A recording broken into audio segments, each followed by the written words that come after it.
जब से लगातार कुछ ना कुछ घटनाएं घटित हो रही हैं बहुजन समाज के साथ, और इन्होंने ऐसे समझ लिया है कि जैसा हम करेंगे वैसा ही देश में होगा। लेकिन इनको ये नहीं पता कि बहुजन समाज जागरूक हो चुका है।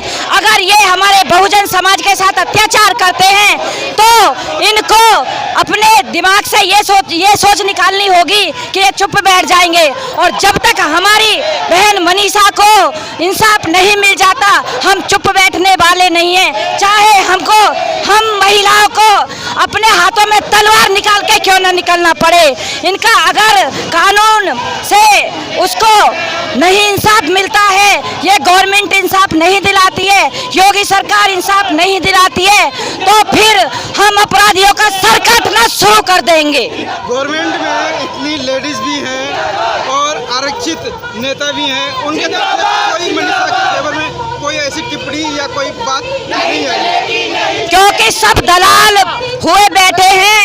उनको यह नहीं पता कि आज मनीषा, कल मनीषा की बारी थी तो फिर हमारी भी बारी आएगी। इनको यह नहीं पता कि हर घर में बेटी है, किसी के साथ ये कुछ भी कर सकते हैं। उनको शर्म आनी चाहिए जो चुप घर में बैठे हैं।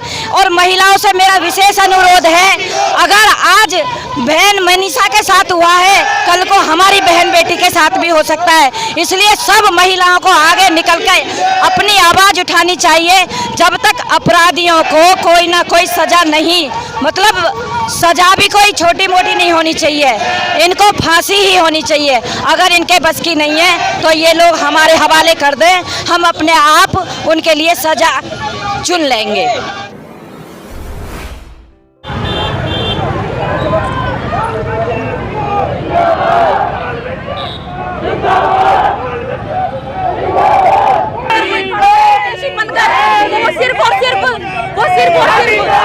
जाटव समाज खड़ा है, जाटव समाज आप देख रहे हैं क्रांति कर रहा है हमारे साथ। वो अपनी बहन मनीषा के लिए और हम अपनी बहन मनीषा के लिए दिन रात एक करके मोर्चे कर रहे हैं, कैंडल मार्च कर रहे हैं, ज्ञापन दे रहे हैं। लेकिन प्रशासन को इतनी भी शर्म नहीं, लज्जा नहीं, इतनी लज्जा नहीं कि ये हिंदू कोड बिल पारित होने के बाद भी आज महिलाएं सुरक्षित नहीं है। संविधान में इतने बड़े अधिकार दे दिए लेकिन ये फिर भी उस अधिकारों को बेटियों पर लागू नहीं कर रहे। क्यों? विधायक है और सांसद है, उनके लिए क्या संदेश देना चाहेंगे जो अभी भी तो मुख नहीं?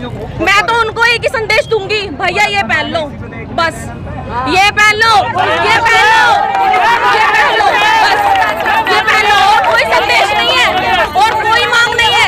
हम न्याय अपने आप दिलवालेंगे, लेकिन अगर हमारी बहन को न्याय नहीं मिला तो ऐसे ही जाटव समाज, वाल्मीकि समाज रोज सड़कों पे उतरेगा, और अपने हक की मांग करेगा, और किसी का कोई राइट नहीं बनता कि हमारी बहन को रात के अंधेरे में जला दें। हम हिंदू हैं, हम काहे के हिंदू हैं? आप हमें हिंदू कहते हो, अगर हम हिंदू हैं तो हमारी बहन को क्यों जलाया गया? जवाब मांगती है पूरी जनता, लेकिन आप जवाब भी नहीं दोगे।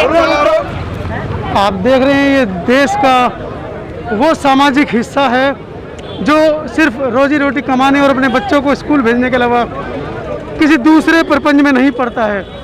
लेकिन इस तरह की घटनाएं होती हैं और ये समाज जब सड़कों पर आता है तो सरकारें बदल जाती हैं, देश के नक्शे बदल जाते हैं। ये वो बहुजन समाज है, हाथी जैसा 85% समाज है। जब इस समाज को अपनी ताकत का पता चलता है तो जो सरकारें हैं वो बदल जाती हैं। आज हाथरस प्रकरण पर गाजियाबाद में ये गुस्सा निकल रहा है। आप देख रहे हैं किस तरह से बहुजन समाज में वाल्मीकि समाज के युवा जो हैं वो उग्र हो रहे हैं। कहीं ना कहीं ये जो गुस्सा है ये जायज़ भी है।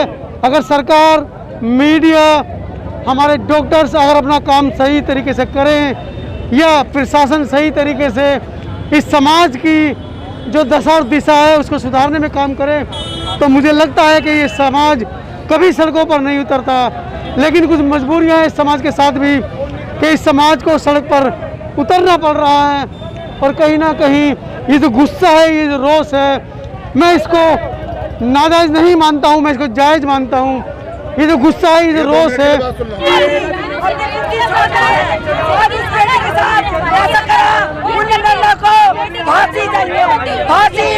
फांसी हाथ जोड़ के ये कहती हूँ मैं, आज उस बेटी के साथ हुआ है, पूरा समाज की बेटी है, पूरे संसार की बेटी है, उसे इंसाफ चाहिए। हैं उन दरिंदों को फांसी फांसी फांसी फांसी।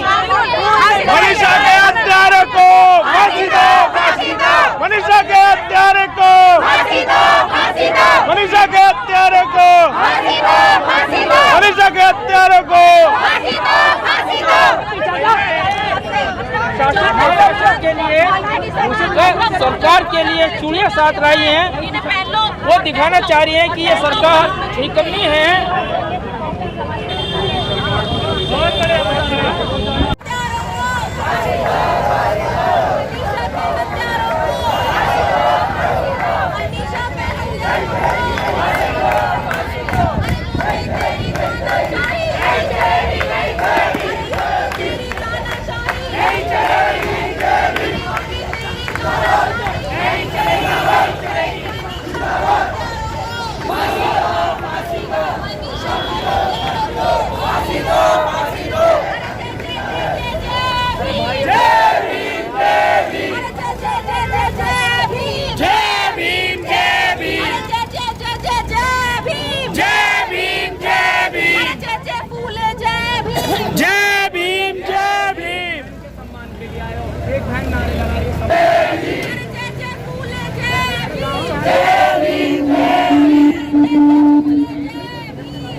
दलितों पर जुल्म और अत्याचार नहीं सहेंगे, नहीं सहेंगे। योगी मोदी होश में आओ, होश में आओ।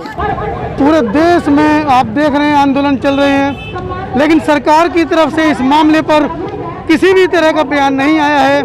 आप देख रहे हैं गाजियाबाद से समता आवाज टीवी के माध्यम से ये रिपोर्ट मनीषा के लिए न्याय और हजारों की संख्या में बहुजन समाज पूरे देश के अंदर सड़कों पर। आप देख रहे हैं गाजियाबाद से समता आवाज टीवी के माध्यम से रिपोर्ट।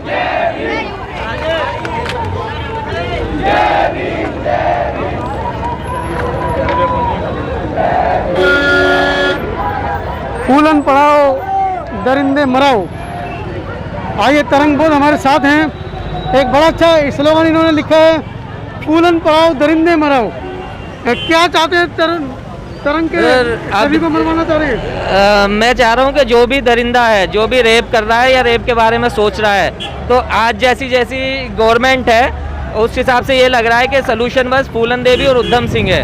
कि इस तरीके की जो भी कोई हरकत करता है उसको सलूशन, जैसे फूलन देवी ने लाइन लगा लगा कर उन कमीनों को मारा था जो बलात्कार करते रहे थे उस गाँव में, ऐसी सिचुएशन, ऐसी सीख अभी हमें अपने बच्चों को सिखानी होगी। उन्हें बताना होगा कि तुम्हारी तरफ कोई बलात्कार तो दूर करने की बात है, बलात्कार की सोचे भी तो तुम्हें उसकी ज़्यादा से ज़्यादा हानि करनी है। अभी तक हमारे देश में रानी लक्ष्मीबाई की वीर गाथाएं पढ़ाई जाती थी, लेकिन जैसे जैसे बहुजन समाज पढ़ रहा है, इतिहास को खोज रहा है, तो पता चल रहा है कि रानी लक्ष्मीबाई जैसी कोई वीरांगना इस देश में हुई ही नहीं। वीरांगना थी तो झलकारी बाई थी, फूलन देवी थी, जैसा कि आज स्लोगन तरंग लेकर खड़े हैं कि फूलन को पढ़ाओ और दरिंदों को मराओ। कहीं ना कहीं अगर बहुजन समाज की बेटियों ने फूलन देवी को, झलकारी बाई को या वीरांगना उद्दा देवी पासी को पढ़ना शुरू किया तो हमें लगता है कि आज के जैसी स्थिति भविष्य में नहीं आएगी। नहीं, आपने कहा इन लोगों के पास टाइम बहुत है। आपने कहा 25-25 साल के बच्चे बाहर घूमे, इनके पास टाइम बहुत है। टाइम है क्यों? आपकी तरह तरक्की क्यों नहीं कर रही है? इस बात को भी तो सोचो। क्यों आना पड़ा रोडों पे? आपके पास टाइम नहीं है क्योंकि आप एजुकेटेड हैं, पढ़े लिखे हैं, कुछ काम कर रहे हैं। इनके पास ऐसा कुछ भी नहीं है। आप कारण सोचो ना। अरे तो उसके लिए, उसी के लिए तो अधिकार मांग रहे हो।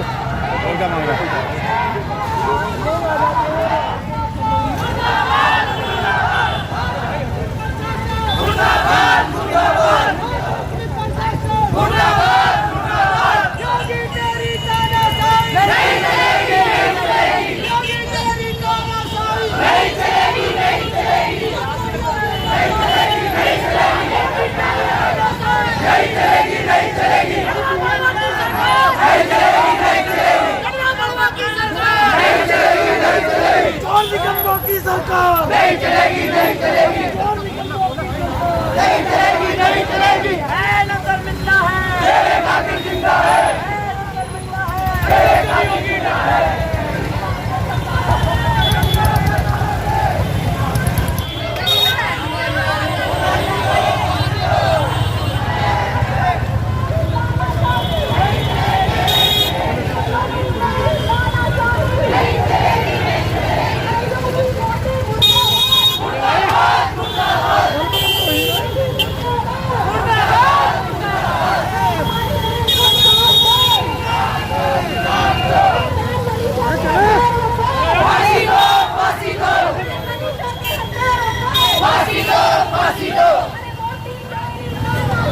नहीं चलेगी, नहीं चलेगी,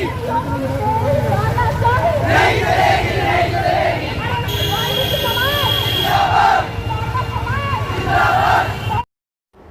सब्सक्राइब करें आपके अपने चैनल समता आवाज़ टीवी को, बेल आइकन दबाना ना भूलें सबसे पहले हमारी वीडियो देखने के लिए।